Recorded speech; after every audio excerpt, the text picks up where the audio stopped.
Hi there, this is David, and welcome back to Let's Play Legend of Heroes Trails in the Sky 2nd Chapter. This is just a bonus episode where I'm going to go through all 14 volumes of Gambler Jack. Here we go. The Calvard Republic. There's a city in the country, a place where migrants from the east have recreated their homeland down to the bright lacquered tiles. Nicknamed the Eastern Quarter, it's a vibrant place, bustling and hot. Orbital buses trundle down the main street lined with strands of fragrant Eastern cooking as the welcoming circles of sellers rise and fall over a crowd of travelers from every nation. The place where the cultures of East and West meet, yes, it was a place that wore that mantle well. On the north outskirts of the town was a little rundown bar. Doubtless it had been fashionable once, but now the plaster was crumbling and what doors were left barely fit their pitted frames. Of course, such a seedy place attracted a clientele to match. To the lawless and violent, it was home. Sorry, looks like my win again, said a low voice that echoed through the grimy room. The voice belonged to Jack. He was of medium size and in his early 30s, a man in his prime. The frayed shirt he wore had seen better days, but the accessories adorning his body were of obvious worth. None of them were right for a man like him, just like the blue glint in his eyes. Compared to the dirty, poor, and desperate thugs around him, he looked out of place. Jack was always to be found at that bar gambling or sharing around with the dregs of the town, sometimes fighting, sometimes drinking. He passed his days in idle recreation. As usual, today found him hunched at the bar. He'd been deep in his cup since early noon. It was the same as always. Another day, just like any other, was stretching out before him, and into that familiar scene cut the shriek of the door opening. A new customer stepped into that same old bar. Who was this new arrival? It was a girl, unlike any other he had seen before. The girl strode into the bar and closed the door without turning a rag. There was no hesitation in her manner. It seemed her arrival was no accident. Her face was determined, but her confident entrance couldn't erase the lingering innocence of youth there. Even the best liar wouldn't try and claim she was more than 18. Dark brown eyes and hair suggested that she was Eastern, but her nose and features made it hard to be sure. The girl slowly walked forward. With each step, her cute little knees peeked out from under the trim cut of her skirt. Her outfit was a design without any sense of decoration. It seemed her taste lay more along the lines of utility than style. Maybe because of that Eastern symbol necklace on her chest couldn't help but look equally unremarkable. The lack of volume in the area probably had something to do with that as well. It seemed like it'd be some time before she really bloomed. An appearance bearing the signs of East and West both, and simple, unembellished clothes. This girl might have been the spirit of the Eastern Quarter made flesh. She caught the eye of one of the punks hanging around almost instantly.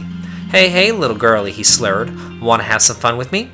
As he spoke, he grabbed the girl's waist with one greasy hand. It happened in an instant. Her arm flew up, dislodging the punk's grip. Now freed, her hand disappeared deep into her skirt and then slid out with a massive, gleaming black iron. She pressed it into the space between his eyes. He stared at the object for a moment before collapsing to his knees in fear.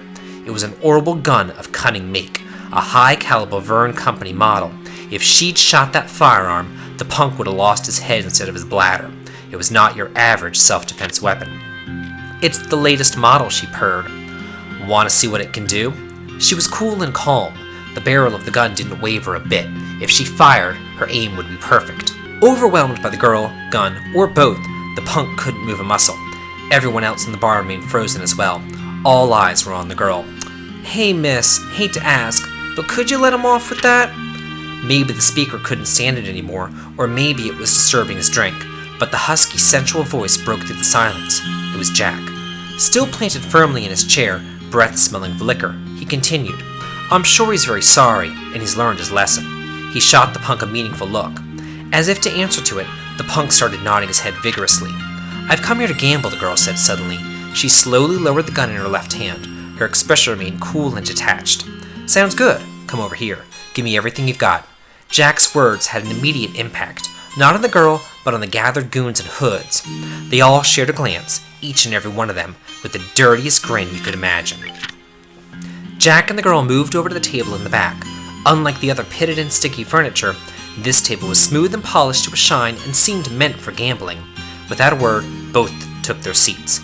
Jack sat against the wall, and the girl faced him straight on. The other patrons were captivated. Helplessly fascinated by the match, they snuck glances at the pair, ears straining to listen in.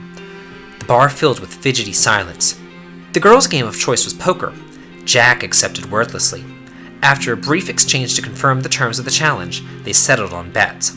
It was to be the 100 mira a hand, not even enough to buy a beer, but Jack considered that fair for a match against a kid, and and said as much. The dealer was the small fry punk from before. Jack gave him a quick eye signal. First hand. Both discarded just one card. Jack called and the girl stood. Jack had 2 pairs. The girl had just 1. Jack was the winner. Huh, sorry little missy, he drawled. He raised his glass to her and drowned the amber liquid into a single decisive gulp. Second hand. Both discarded just 1 card. Perhaps trying to look confident, Jack let out a big, clear sigh. The girl called and Jack stood. The girl had 2 pairs. Jack had the same, but the cards told the tale. The girl's hand had the high card. It was the girl's win. What? Jack exclaimed. His hand that he'd been toying with the glass froze. Immediately, he glanced over at the punk who was dealing. The other man avoided his gaze. Something wrong? The girl asked. Her words were even and her face betrayed nothing. No, forget it, he said. Had she swapped out some cards? The game suddenly took on a new angle. The look on Jack's face changed instantly.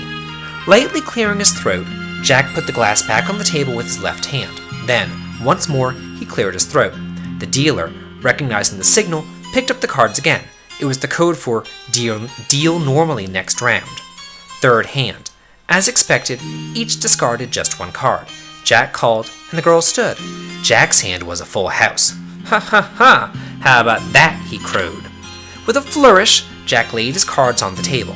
The bar patrons snickered into their cups. The girl set down her own cards without a word. 4 7s. It was the girl's win. The bar once again returned to silence. Ultimately, it was the girl's win. The silence in the bar was punctuated only by the sounds of raucous argument out on the street. Ha!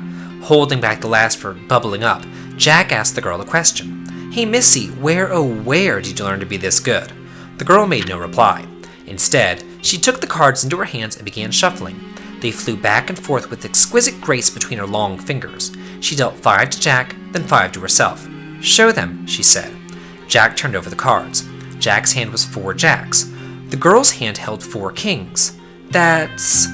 Jack was rendered speechless when he saw the cards. Jack doesn't beat king, she said. At the word king, murmurs rippled through the bar. King. It was the handle of a legendary gambler, said to be the best in the Republic until his death. The card technique the girl had shown was one of the ones that King had been so. Jack doesn't beat king, she said. Felt like teasing Jack. Who are you? Jack asked the girl. The girl gave him a long, cold look before speaking. You probably don't know me, but I know you very well, she said. Hello, Victory, Jack. My name is Haru. I'm the daughter of King, who you killed. Your King's daughter? Jack had never met King's daughter. Not in person, no. But, nonetheless, he did have memories of her. King had been a doting father that had drilled holes in Jack's ears with endless stories about her. I see. So King's daughter has come to kill me, huh? The atmosphere in the bar was suddenly charged. All right then, kill me. The words casually leapt from Jack's mouth. It was a line no one in the bar would have ever expected.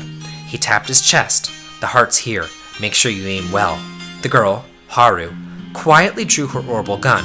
Her aim, of course, was Jack's heart. Haru's fingers sought out the trigger of her gun. There wasn't a man in this bar who could find the courage to stop her. The punks and hoods just cowered, whispering from their seats. Shut up, all y'all! Jack shouted over the buzz. The chatter in the bar stilled. Grinding his back teeth, Jack looked straight into the girl's eyes. That's right, my goal's revenge, she said. But it won't mean anything like this. Haru lowered her gun. As Jack watched the barrel of the weapon slide away from his chest, confusion creased his face. Haru continued talking. Over these last 3 years, I've spent blood, sweat, and tears to learn to be as good as I am. With that, the girl threw a card into Jack's face. It was some kind of invitation. I have a stage that's better suited to settling this already. We'll finish our match there, at that place. It'll be one of the poker matches that you love so dearly. The misery and bitterness my father tasted. I'll make sure you eat your full share of that dish. With that threat lingering in the air, Haru disappeared from the bar. Unable to grasp the meaning of the girl's words, Jack just sat there for a while. Finally, he picked up the card that had fallen to the floor and read the text printed on it. Tomorrow night, at 10, come to the harbor. Harbor, huh? Can't be. A sense of foreboding ran through the back of Jack's mind. He was about to crush the card in his hand. A small signature on the back caught his eye. Enrique. The penmanship was familiar. It was also the name of a man that Jack knew. Oh man, Jack's sense of foreboding would prove right. On the night after the day Haru visited, Jack headed to the harbor as the card instructed. In a rare show of sobriety, he hadn't had a drop of booze. He realized at some point that he was being followed. On top of that, he knew it'd be someone acting on behalf of that man, Enrique. "Don't worry," he yelled as he stopped and he turned. "I ain't gonna run or hide from this." No one answered. What a boring fellow. Turning back around, Jack continued on. That night was a dark one. No moonlight or stars pierced the cloud-shrouded sky. Jack only had the road lamps to go by as he walked alone through the empty streets. The grand match between him and King. As he walked, memories of it flooded back. His legendary skills had earned him a nickname to match, King. He had been Jack's teacher and his greatest rival. 7 years ago, Jack and King had played the game of their lives. It was Jack who found himself the winner. Their game was used by the privileged in the underworld of the Republic to decide the outcome of a struggle for power. King, forced to take responsibility for losing, was killed. Though indirect, it could not be denied that Jack's win had been King's ultimate loss. Around an hour after leaving the bar, he reached the harbor. The smell of refuse and brine wafted in on the warm breeze. An enormous boat was floating on the dark night sea just ahead, waves lapping quietly at its sides. Its hull was painted a solid black, making it almost impossible to see. It was the boat Jack and King had been on 7 years before. As Jack approached the gangway, he was met by a small silhouette from the shadows, Haru. "Welcome, Victory Jack," she said. "I really didn't think you would come all the way out here on your own 2 feet. I have to admit, you've got courage." Normally Jack might have had a joke or a comeback, but tonight alone, he was a different man. Glancing at Haru, he boarded the ship without a word. A light from the portal shone blue, glinting off his eyes as he passed. The sound of the steam whistle was swallowed by the lonely darkness, and slowly the ship slipped free from the harbor and out to sea. The ship was utterly silent as it cut through the velvety darkness of the night. In contrast to the stillness and inky black of the outside, one layer down the ship's interior was filled with light and sound. Furnishings from every part of the continent adorned the walls, and a band of musicians played a cheery song. The orbital glow of a chandelier imported from Liberal shone down on every form of human desire. In the hall built into the center of the ship, guests laughed and chatted. They appeared to be the finest of ladies and gentlemen, but each and every one were part of the seedy Republican underworld. They were the type of folk that spoke of murder as easily as one would dinner or a fine wine. Their faces hadn't changed much in 7 years. In the furthest steps of the hall, there was discreet seating for the highest rank of the lot, and just like 7 years ago, there was a certain group of men there. One old man was flanked by several bodyguards. His name was Chief Minister Shamrock. He was the host of the party aboard the ship. A long white beard trailed down his chest. It was his symbol, and also the symbol of power. Though he retired several years before, he continued to serve in an advisory role to the many organizations. Retirement had done nothing to slow his influence on the nation. He was a man well worthy of being called the monster of the underworld. Chief Minister Shamrock held this party once every year as a place for the powerful to meet and share useful information. Of course, there were many in the group who could hardly be called friendly in their attitude. 2 of these such men were Enrique and Juan.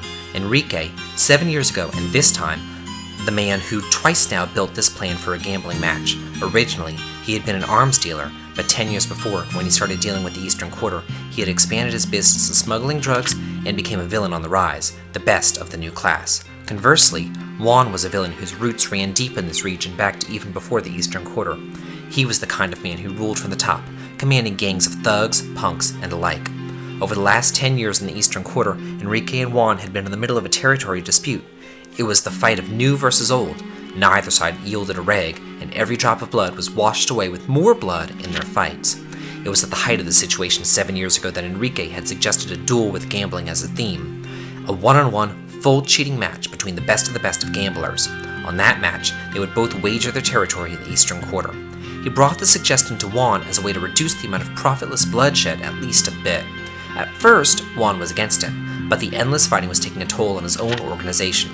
Even so, Juan was an old-fashioned man, and not the type to easily jump to new ideas. Enrique next brought the idea to Chief Minister Shamrock, and the advisor to the underworld permitted the match.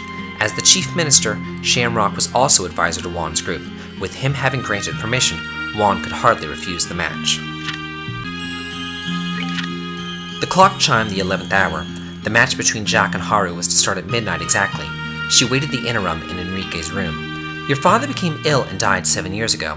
That's what the girl had heard from her mother, but 3 years ago, she learned her father had died in a match. Haru didn't have many memories of her father. She spent her childhood with her mother. That was exactly why, though, that each and every one was engraved into her heart as irreplaceable treasures. Things that she remembered best were the sights in the gambling dens. She didn't often get to go along, but to her, the way her father could silence even the most finely dressed gentleman with his near magical card handling was something that she admired with all of her heart. The last memory Haru had was him taking her hand while she was in bed and telling her not to worry. Maybe that memory was what kept her from believing what her mother said about how her father died. After all, how could the strong, healthy man from that memory drop dead of illness so suddenly? One fateful moment, out shopping for her mother, she found herself heading onto a whim to one of the gambling dens in the back street. There, overhearing some chatter from a few thugs, she came to understand the truth of her father's death. After all, to the types who frequent gambling dens, the match from 7 years before was too famous not to talk about. Having learned the truth, she found herself consumed by one single emotion, the desire for revenge on Jack. Swearing she would become as good as her father, Haru began frequenting the gambling dens and played with that one burning wish guiding her hands. It was Enrique who, hearing rumors, spoke to Haru first. 7 years before, betting on Jack, he had claimed victory in his conflict with Juan, and now he saw a chance to do the same again by setting King's daughter against Jack. And so, he brought the idea of recreating the match to her. To Haru, it was the perfect means to an end. Cutting off connection with her mother, she joined Enrique's group. Being blessed with talent to begin with, and having abandoned all else to focus on improving, she reached King's level in barely 3 years. Haru's eyes were distant as she waited quietly for the match. Perhaps those 3 years were running through them. Still seated, she bowed her head and let out a big, long sigh. "No need to let the weight of this drag you down, you know," Enrique said softly to her. "Don't worry," she replied. "Now that I'm here, my heart is as light as a feather." Her face betrayed the lie in her words as a flicker of sorrow creased her features. But it was only for a moment, and the next, she was back to the same poker face. Right now, the only thing on my mind is seeing Jack lose. Hearing Haru's words, Enrique's lips twisted up. Perhaps it was confidence in his victory that warped his face. While Haru sat and contemplated her past, Jack was hunched at the bar counter in the main hall. It was a spot with a full view of the setting for the match to come. He stared at the stage, never once even touching the drink that he'd ordered. The same seats, the same colors. The more he looked at it, the more he felt it as if the events of 7 years ago had happened only yesterday. A voice startled Jack from his reverie. "How about a drink on me, then?" Without turning, he wordlessly shook his head. Jack didn't need to look through 7-year-old memories to know that voice all too well. It was Juan. 7 years ago, Juan had bet on King's victory and lost. The one who had punished King with death was, without a doubt, this man, Jack. Your skills took down even King. I'm looking forward to seeing them again. And with that, Juan disappeared. Jack taking down King, huh? Jack's lips twisted into a bitter smile. The clock ticked steadily away. It was 11:50, and the match would begin in 10 minutes. The guests had begun to gather in the hall. Every one of them seemed to have been waiting eagerly for this night. Many had money riding on the outcome. Compared to Enrique or Juan's contest, though, they barely had anything to lose. Haru followed Enrique out into the hall. Taking her seat immediately, she sat quietly, eyes straight ahead. If she was bothered by the crowd or the enormity of the event, she gave no sign. After watching Haru taking her place, Jack rose slowly from his spot at the bar. Unlike Haru, Jack had a bit of a name, and as he stepped forward, the crowd called out. It brought back more memories of himself from 7 years ago. Excited by the crowd and elated by the game, Jack and Haru were both seated now. The card table in the center of the hall lay between them. The two faced each other, and yet their gazes never met even once. In total silence, time passed. Shortly after the two took their seats, a black-garbed man sat in the corner across from both of them. Just like 7 years ago, he was the dealer provided by Chief Minister Shamrock. The dealer pressed a switch below the card table. Slowly, the table area sank into the floor, allowing the guests in the hall a bird's-eye view of the duel. From behind their respective backs, players, Juan's group and Enrique's group cast intense gazes at the gamblers' hands. Further back, behind it all and watching over everything, was Chief Minister Shamrock. "Now then, ladies and gentlemen, tonight we have a revenge match," Enrique yelled, unable to contain his excitement. It had been 7 years since they had had such a high-stakes game. The crowd answered Enrique's introduction with a roar of approval. Separated by a small card table, the two faced off. Each player had a mountain of chips to wager. Once someone's pile was reduced to nothing, the match would be over. The clock struck midnight. In the silence following the chime, the grand match between Jack and Haru began. At first, the match was totally even. For every hand that Jack won, Haru won another. Whenever Haru won a hand, Jack had the next. Neither gave a reg. The ones most surprised by this close contest were Juan and his crew. Everyone who had bet on Jack started to jeer and hoot. During the match, time and again, Haru spoke to Jack. Using conversation to distract your opponent was all part of the game, but Haru's persistence went beyond just tactics. However, Jack never said a single word back to her. 30 minutes passed. Breaking the silence, Jack suddenly spoke. "Once upon a time, there was a man." In a voice so soft the crowd could barely hear, he continued. This man had something that he admired. He wanted to become the thing that he admired, and he wanted to win against the object of his admiration. And through it all, he was drawn closer to that which he admired. Both laid down their hands. Jack had one pair, Haru had two. Chips moved from Jack's mountain to Haru's. "Huh, what is it, Jack? This all part of your plan?" Haru would occasionally add a sarcastic remark, but Jack just kept on telling the story. The man stole some tricks from that which he admired and practiced his own skills as best he could. In the end, his efforts eventually made him strong enough that people called him Victory. At some point, there was someone who took notice of that reputation. He thought, why not pit the best against each other? There was no show that could be better. Enrique's ears twitched. Something in what Jack was saying bothered him. The man gladly accepted the offer for the show. It was the match of a lifetime with that which he admired most after all, and the man's heart danced with excitement. Back then, that man was a young fool who didn't see the world around him for what it was. Certainly, he'd never have thought about what it would really mean to lose that match. Haru listened, but made no reply. At some point, she'd started to pay attention to Jack's story. The audience was just the same. Everyone in the hall strained to hear the tale tumbling softly from Jack's lips. The two played their cards. Jack had no pair. Haru had a full house. Chips moves from Jack's mountain to Haru's. "Jack," Haru chided, "you're so busy talking that you're forgetting to play the game. Enough. I'll settle things here." Haru's words reignited the crowd. The silent hall burst into excited chatter as she pushed forward every last chip in her pile. Perhaps she was just that confident, but Haru already had a significant lead on Jack. He couldn't possibly accept the bet. Could he? "To match my bet, since you seem a little short, how about you wager your life?" Haru reached under the table and unholstered her orbital gun. She set it and a bullet on the table by her chips. "If I win, say goodbye to life, here and now." Jack leaned back in his chair and whistled. Now how can I accept such a stupid bet? But Jack's words betrayed the expectations of the audience. Expectations he didn't mean to follow. "All right, that bet, I'll call it. One way or another, when I lose, I'm dead." Again, the audience exploded in excitement, and Enrique looked overjoyed. Juan sat quietly without comment. Neither side changed out a single card, and both hid their cards. "So, what happened to the man?" Haru asked, seemingly smug with victory. Or possibly she was just asking to hear Jack's final words. "The man never won against the one that he admired." Silence followed in the wake of his words. In that one moment, Haru's unfailing mask shattered to pieces. Her true expression shown at last was full of rage that even Enrique had never seen. "What are you saying? You won, didn't you? Here, in this very hall!" Tears flooded to Haru's eyes. And in doing so, you made a fool of my papa!" Jack leaned forward, his eyes locked on hers. "No, your father never lost, not to me. He never felt even a second of misery or frustration. Your father, King, to protect what mattered to him, he chose to lose the match himself. King's pride has never been touched."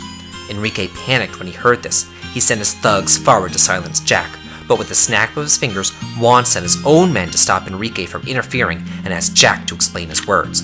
The crowd was in an uproar. At a sign from Chief Minister Shamrock, the dealer flipped both players' cards. Jack had 4 kings, Haru 4 jacks. It was a total upset victory for Jack. The crowd's calls died down until silence was once again absolute in the hall. "See," Jack muttered, "Jack can't beat King." The charged battle had closed with Jack's dramatic upset of a victory. Putting aside Jack's words for the moment, Juan took a moment to appreciate the relief he felt from Jack's win. Conversely, Enrique sat stunned, head in his hands. Haru stared blankly at the cards. Her eyes were wide, disbelieving. "No way! How did you... 4 kings? That should be my hand!" Hearing this, Enrique began to object violently. Jack had cheated, he insisted. The match was a wash. No, that Jack had lost for breaking the rules. Give it up, Don Enrique, Juan said. If you think so, then how about you show us, huh? Show us exactly what it is that Jack did. Juan stood resolutely, arms crossed. Cheating's fine as long as you're not caught, he recited. It was a core rule of the match, and Enrique knew it. There was nothing he could say back that could lay bare the trick.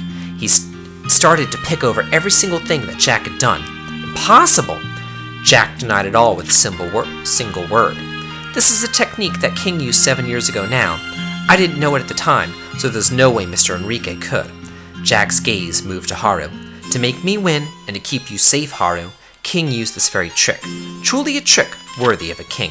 Head bowed, he continued. I never understood. If he had had a great trick like this up his sleeve, then what on earth would make King do something dumb like throw away a match? I hated King for that, you know. Hell, I've spent these 7 years consoling myself by drowning in booze. Jack looked up, eyes bright. But yesterday, I finally understood. That invitation of yours, Haru. The moment that I saw Minister Enrique's name on it, everything connected in my head. It was that day 7 years ago, right around here, Haru here, King's daughter. She was in bed, struck with an unknown disease. Jack's word had Haru like a fish on a hook. So what if I was? That isn't any kind of answer at all. Jack continued on, ignoring her. And around 7 years ago, around then, I heard a certain rumor about Mr. Enrique. Word was, he'd gotten his hands on some kind of special poison. It was something like that anyway. Perhaps some other people had heard this rumor too, for a wave of whispers ran through the crowd. Enrique just stared at the ground, biting his lip. Haru, suffering from an unknown disease. The rumors around Mr. Enrique at the time, and lastly, King and the way he chose to lose to me on purpose. The only thing that links these three together is one simple truth. Juan leapt to his feet, fury writ all over his features. He began screaming at Enrique. You! 7 years ago you poisoned this girl, and then you threatened King with it. You put poison into this girl and then you threatened King, didn't you? Every word from Juan's mouth made Haru stiffen like she'd been punched. Shocked voices rippled through the audience. Before Juan's demands, Enrique desperately tried to put a defense together. He also tried to conceal his shaking, but the certainty of his guilt was too obvious. Under the suspicious eyes of his fellow criminals, the way he tried to make excuses was somehow ironic. Everyone began to believe what Jack was saying. Of course, there was no proof anywhere that Enrique had poisoned Haru 7 years ago, but Enrique's claims didn't make any sense to them. Conversely, Jack's made far too much. In the underworld, betrayal was a constant companion. Perhaps that's precisely why, though, in this world, sense, rational, and logicality in events was so important. As long as you played by that rule, proof didn't mean a thing. It was clear that Enrique would be punished somehow. As this fact finally dawned on him, he ceased his protests. Haru merely stood, utterly still. She was rocked by so much emotion of so many kinds that it rooted her to the floor. My father never lost you, she whispered. The truth was a comforting balm to her heart, but at the same time filled her with a sense of deep loss. Her father had chosen death itself. The very thought of it was far too big and far too sad. The flames of revenge that had fueled her actions suddenly and utterly went out, and as her once burning drive died, soon all that remained was a thin smoke and cold white ash where her anger had been. That means that for me, Papa... The feelings that began to well up turned to words, and as they parted from her, something snapped. Falling to the floor, Haru curled up in a ball and began to cry like a child. Glancing at Haru from the corner of his eye, Juan put a hand on Jack's shoulder and patted him in a congratulatory way. Tonight's been better than I could have possibly imagined. I'll do anything you ask if it's in my power, he whispered to Jack. Then give me Haru, Jack said without a moment's hesitation. Juan was hard-pressed to answer. No matter how pitiable he found Haru, she was still a pawn of Enrique's. Even if there were to be punishments meted out for the events of 7 years ago, her freedom was very much in question. Give Jack what he wants. Will it really be such a problem? The voice from behind both of them froze every single person in the hall. All eyes turned to a single point.